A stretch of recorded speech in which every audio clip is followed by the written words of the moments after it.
welcome back to the morning show here on Arise News. Joining us now is presidential candidate of the African Action Congress and founder of the online news agency, Sahara Reporters, Omoyele Sowore. Good morning. Welcome to the morning show. Thank you for bringing me back. Good to see you again. This is about your third time on this program. That's Yes, Yeah, yes. we just had you a few months ago, and you had your running mate with you. No, it was his campaign manager. Your campaign manager. Yes, Okay, yes, that's right. All right. So, but since then, you have not. I don't know if you've released your manifesto so far. We have. Yes. Okay. So, can you tell us? We have what a manifesto, and our manifesto is defined as Spicer Heat, which is the 10 programs that we're bringing to Nigeria, starting from next year, that will solve a lot of the problems that you have been talking about on the show. It starts with security, followed by power, that's energy, and infrastructure, anti-corruption, an economy that's all-inclusive. We're doing restructuring, health, education, agriculture, and tourism. Spicer Heat. Tourism. Yes. Okay. Are you focusing on them on that order? And no, not in any particular order, but you know, we are trying to be creative about it so that people can understand it at all levels. That's why, you know, we call it Spicer and then Heat, so that people can understand that we are heating up the system as to dissolve a lot of our problems. When you look at these issues, they are not any different from what other candidates are pushing out. But you have repeatedly, you condemned the policy document of the All Progressives Congress, you condemned that of the PDP, but you're bringing up the same issues. No, that's not true. So what's for example, different? in the area of power, we're the first to discuss using renewable energy as a means of providing supply of electricity 24/7 in Nigeria. And we said our programs are specific. As you know, the APC and the PDP, there's been an allegation that they even copied their manifesto from other people. We are the first to talk about a minimum wage that is specific, you know, that is bringing about a minimum wage that is legitimately a living wage in our view. And you saw that 3 days ago, South Africa stole that idea from us. And let's just hope they did in their own interest. And they increased their own minimum wage 30% across board. This is not just for federal workers in South Africa now, but everyone in South Africa who is in labor in the workforce is entitled to be paid an equivalent of 126,800 naira. That's equivalent Nigerian naira. And that's become the law in South Africa. You cannot break that law. If you do it, it's a crime. But in Nigeria, we're still struggling to pay 30,000 naira per month. So what it does to us is that a professor that is earning 450,000 naira per month is going to take 2 years before they can earn the minimum wage of our senators, which is 13.7 million naira per month. Well, I know it's fashionable to say South Africa has done this, Nigeria has not done the same thing, but fixing the minimum wage, is it not something you do relative to your national revenue profile? It is. Revenue to your own circumstances. South Africa is Africa's most industrialized economy. Will it be correct to just say, for emotional reasons, that Nigeria should? I actually appreciate that you said that, but all of us in the media, you know, maybe excluding myself, celebrated when we said Nigerian economy is bigger than that of South Africa, some 3 years ago. That was when they recalibrated and rebased the Nigerian economy. We celebrated it everywhere. We are now bigger than South Africa. So when it is time to say we are bigger than South Africa as an economy, we celebrate it. When we say, do the responsibility of your size, we start saying that South Africa is bigger than us. No, it's not true. Our economy is $500 billion economy, GDP, right? Minimum wage that we are proposing is just $1.5 billion of that amount. That's what we intend to pay to workers. You know, but here is what we keep making as an argument. Let's stop deceiving ourselves. You cannot propel the Nigerian economy to the greatest height, not the next level, if you pay peanuts to your workers. You know, it makes them susceptible to corruption. It makes, you know, it kills their morale. And, you know, if you are in Osun State or your state, for example, you're sending your daughter or your son to school, to a university there, that is the Ladoke Akintola University of Technology, and you're asked to pay $250,000 as school fees. Where do you get the money from? So how come we don't talk about that? You know, the consequence of sending children to school, obtaining health, you know, and living a life that is at least comfortable. That is what minimum wage, that's why we are not talking about minimum wage, but a living wage for Nigeria. But let's even go beyond that and look at what our political office holders are receiving as, you know, emolument, salary, allowances, unconscionable. So when it's time to talk about workers, we start applying economic, emotional arguments. We start saying South Africa is bigger than us. But when it comes to talking about our leaders, our political operators, and how much they earn and how much they make, nobody is talking about inflation. When a senator is taking home 14 million naira a month, which, by the way, is the minimum wage of a worker earning 18,000 naira over 37 years. So if you work for 38 years, I mean, between the day you start work at 18,000 naira and you retire, you are not going to receive enough money as a salary of, I mean, as the allowance of a senator who is taking home 14 million naira per month. That is per month. So let's be realistic about it. We have to stop, you know, serving the greedy. It's time to start, you know, applying our resources to the needy. Renewable energy. Yes. We had two gentlemen here yesterday Yes. who came onto the program to talk about renewable energy. Yes. And one of the things we observed, whether you are doing solar energy or you are doing wind energy or you are even using hydro, Yes. that there is the issue of cost. Yes. There are many uncertainties, Yes. whereas there is potential. You know, it's still a very gray area for Nigerians. So if you become president, will it not be better for you to do more about the existing templates, you know, which the GENCOs and DISCOs complain about, rather than say, oh, Nigeria will do renewable energy 100%? No, we're not doing 100%. It's going to be a mix. We've always said that. We also have gas. You know, there are 9 billion cubic feet of gas in Ogoni land alone that can be tapped into to also generate the electricity. But there is also potential for us to generate 4,500 megawatts of electricity out of northern Nigeria because of, you know, the preponderance of sunshine in that part of the world.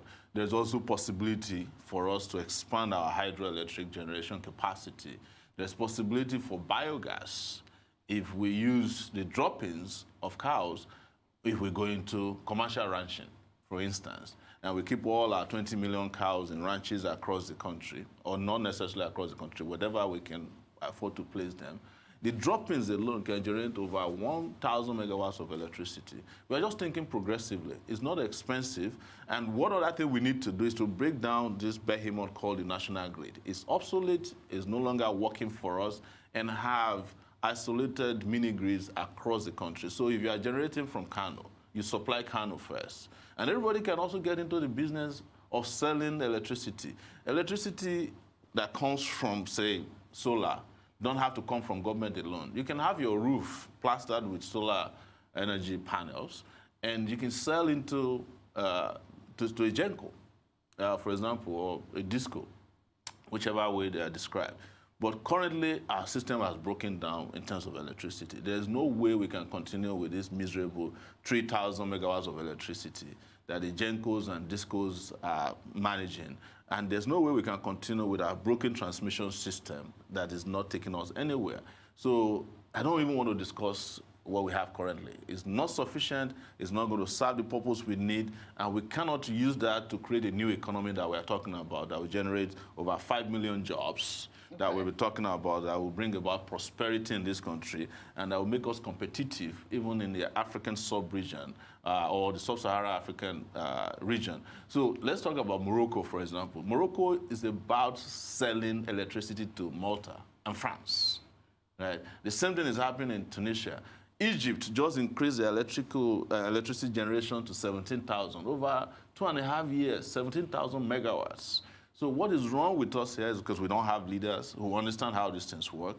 They have become obsolete in their thinking. They don't know how to operate things. And beyond that, corruption has destroyed this country to the point that we once spent $16 billion to generate electricity. Well, not generate electricity, but darkness. That is what happened with the PDP in the last 16 years. So I'm not discussing that. We're discussing things that are possible in the future, and that's why we're here. Okay, so What kind of security architecture do you have in mind?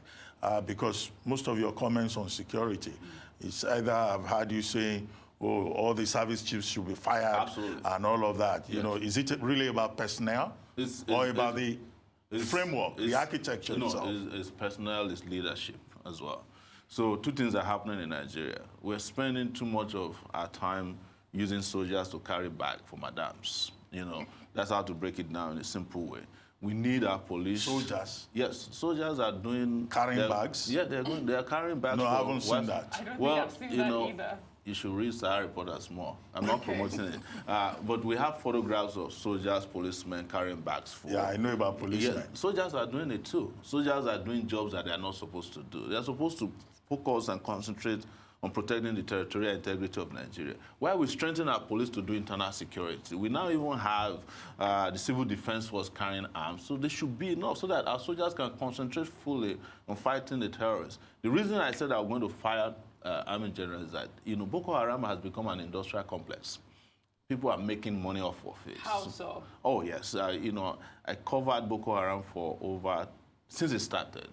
And I knew that if they wanted to end Boko Haram, it would have ended by now. There was even a BBC report, which is not from a Nigerian newspaper, that said Shekau, who was leader of one of the factions, was almost getting killed. And they got a call from Abuja to stand down. The special unit that was fighting on Boko Haram at that time. In terms of personnel, the Nigerian army don't have enough commanders. There are only 5,000 commanders commanding over 300,000 soldiers, because the senior army officers in the country don't want the promotion to happen to people below them. So to keep themselves in their permanent positions where they make a lot of money and make deals, they keep just a few officers, and as a result, people are exposed to danger. They're getting killed. I think I was on a show about a month ago where I said that our soldiers are just being led to slaughter. And some, you know, the moment I got out of the show, the APC people on Twitter started condemning what I said. Then a few weeks later, look at what happened to our soldiers. You know, these guys have been exposed. There's nowhere in the world where you are fighting the kind of insurgency we're fighting, and you put people in open vans inside deserts to be roaming around. It's like leading people to their slaughter. In other countries, in Senate crimes, what do? You put them in armored personnel carriers. What happened to them? The soldiers themselves are making, you know, videos saying that they are using T-72 tanks that were bought in 1983. Are we living in the past?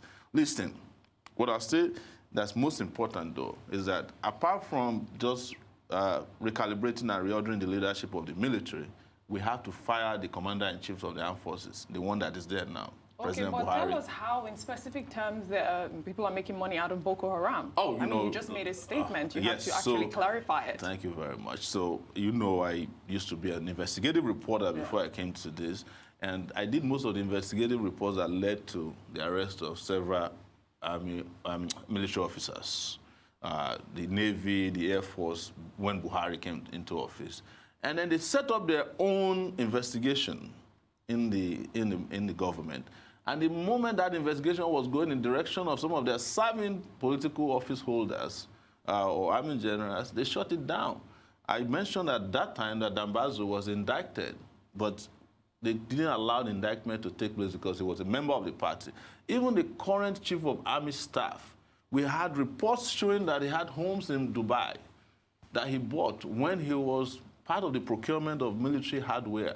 This evidence was presented. They were making payments to the bank for the homes in Dubai. An army colonel was being sent to the bank to pay regularly to First Group, which was later quietly shut down. That's the proper. Usually, if you go to Abuja hotels, the big hotel, you find a group called First Group. They stand around in the lobby asking you to buy houses in Dubai.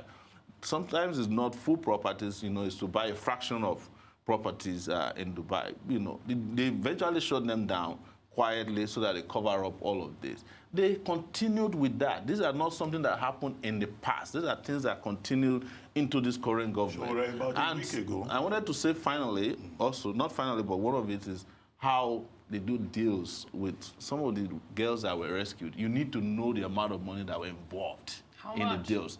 Well, it was about 5 million euros at a time for a set. As a matter of fact, we heard at that time, part of our investigation, that Boko Haram wanted to release all the girls at once, but they told them to hold on because this is business for us. Let's be doing it gradually. When they went and took girls from Dapchi, they got a lot of money too. So it got to a point that you're wondering, why is it that they just don't allow Boko Haram to have an embassy in Abuja, so that we know that they are legitimately a government controlling part of our territory? Okay, let's talk a bit about your campaign. Yes. About a week ago, you started this 100 city tour. Yes. I don't know whether you can cover 100 cities within the short time you have left before the election. But you went to Daura, Yes. the home of the President Buhari. President Buhari. What did you see there? How was the reception? It was Because amazing. I heard some of them were calling you Sebobo. Yes. Okay. Yes. Sebobo. So when we were actually on our way to Katsina, which is the capital of Katsina State, his home state, and we got to Daura, and it was night. So we were hoping that we can just pass through the place, only to find out that people were waiting for us, you know. And we followed them, and we were shocked. First, we were shocked that the place was dark, no electricity in Buhari's hometown. And then... Well, why should there be electricity there when there's no electricity in other parts of Nigeria? Well, we found that to be surprising, because we had thought that as president of Nigeria, at least, you know, as they say, charity begins at home, you know. If they are showcasing that they have achieved a few things, including improvement in electricity, you would like to see it in the home of the president. He doesn't live in a jungle. But let's move on. And we got there, only to find a lot of young people saying, man, we love you too. Why did you come in the night? We'd have loved to take you around town. In fact, they promised to take us to the front of his house to remind him that he's coming back home. They don't want him to continue as president of Nigeria. And then we went around, and it turns out that the people of Daura are complaining about Buhari as much as the people of Abonema in Port Harcourt or elsewhere that you can go in Nigeria. They are tired of President Buhari. In fact, I don't know if they want him to come back home, because for a lot of them, it was a disgrace. One of the kids was sent to us on tape that Buhari is finished. Buhari is finished. That was in his hometown. We were surprised at the reception, because typically we thought maybe there could be some hostility and it was night. It wasn't so. And this was live. We taped it live as we were rolling through the town. And as we approached the exit of the town, these kids follow us, I mean, young people mostly. And that was how they started the Say Bobo thing, which is an opposite of Say Baba, you know. I think they're tired of all the babas, and they're asking that, you know, we continue the life of the country on the back of a young white person. Let me ask you two real questions. One, taking you back to security. Just yesterday, you described the Nigerian police force as an occupation force for the ruling All Progressives Congress. Yes. Are you worried that the police is not neutral going into this election? That's my first question to you. Yes. Secondly, let me ask you about funding of election campaigns in Nigeria. We've heard presidential candidates on this show saying that they feel disadvantaged already because they do not have the resources the major parties have. However, they say they don't need so much funds to pass their message to Nigerians. You are doing a crowdfunding for $2 million. Yes. What happens if you don't reach that mark? Would you resort to those you so much reprove as godfathers? So the first question about the police, I was quite appalled at what the police did yesterday. To Deji Adeyanju, who was protesting against police seeming lack of neutrality in the election. And when I read the press release of the police and found out that they're charging Deji for, you know, all kinds of very nebulous crimes, I couldn't believe it. In fact, they said at the end of their press release that they presented evidence of, you know, what I thought would be weapons. And it turns out there were Facebook posts and, you know, posters to say that, you know, the police should be neutral. It's very, very despicable that a Nigerian police got to that. And you could tell that they found themselves in a defensive state, because since yesterday, they have been issuing releases to defend why they did this ridiculous thing.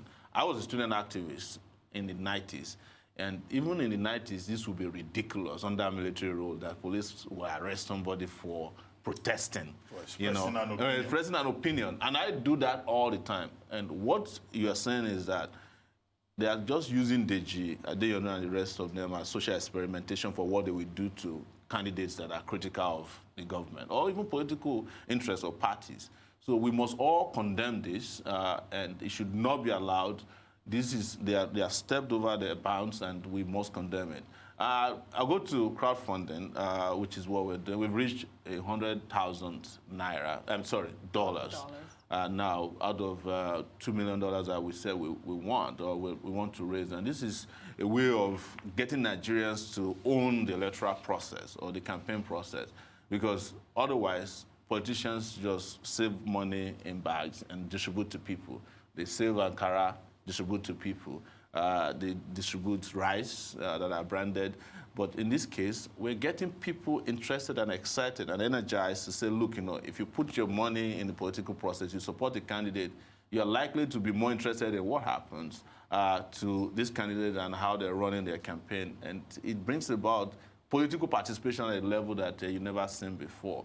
So, but in order to save ourselves the embarrassment of running short of the money we need, we also open a Nigerian account, a Zenith Bank account, where we raised over 35 million naira almost now. People are donating. Wow. Yes. That's interesting. Yes. So we are close to 100 million naira. We're about 72 million naira now. And people are making donations, and every night we also announce for people who want their names to be announced how much they've donated to us transparently. That the EFCC is saying that, look, all of these monies, contributions should be reported to the last detail. Yes. And the spending, the disbursements should be reported. Yes. I hope you are keeping records. We keep records. But we hope that the EFCC is also tracking records of the spending by the APC. We heard the other day that the Kano State Governor, Gandola, also contributed. We call him Gandola. I just came from Kano. They've changed his name to Gandola because of the way he was collecting dollars in his Bamariga. So they call him Gandola. In case you haven't heard about it, that's his new nickname, Gandola. So he donated 10 million naira to the EFCC. Although the EFCC denied it, but they haven't denied it convincingly. Yes, in a way. But we have also found governors who use state resources to donate buses to the Buhari campaign, and all these buses are available. We don't have to worry about it, but we are just saying that those who are, coming to equity must come with clean hands. And that applies also to the People's Democratic Party. They must explain in details how they got the money in Port Harcourt to bribe all the delegates that voted for Atiku. So we hope everybody is keeping records, and EFCC will do a great job of making sure that they're impartial so that they don't turn themselves into the Nigerian police with their despicable acts of yesterday. Although you really didn't answer my question, I said if you run short of the money you need, where are you going to get your money from? So running short of money is not the same thing as running short of support. And the way to break it down is that apart from the cash, people are also making kind donations. They are donating apartments, cars for branding for us. People are taking over. We have a process where individuals can also support ward chairmen, campaigners, and people who are canvassers directly without getting through us. We had someone, for example, who donated over 15 megaphones to us from New York. We just brought them yesterday. And these are ways through which you can support. But we hope that more Nigerians will come out, because we need about 400 million naira more. And you have about 100 million now. No, at this point, 73 million naira has been raised creatively. And this has been done transparently as well. So EFCC can also go to our Facebook, our GoFundMe account page. And also contribute. They can, perhaps we don't need EFCC's contribution at this point, since they themselves are taking contribution. Yes. Well, carry that as well. If EFCC contributes to my campaign, I'll be entitled to it. Since they started, right. I think Sahara Reporters have supported the EFCC the most. So, but we won't take it as an institution. If they are members, they are respective officers, that want to contribute, they are free to do so from their salary. I'm sure they are listening to you. Yeah, I'm sure. And they're not far from here. Anyway, thank you very much. What's that your new name? Seibobo. Seibobo. It's always a pleasure to have you here. Thank you so for much. joining us. Thanks for being here. It's time now for a short break on the morning show.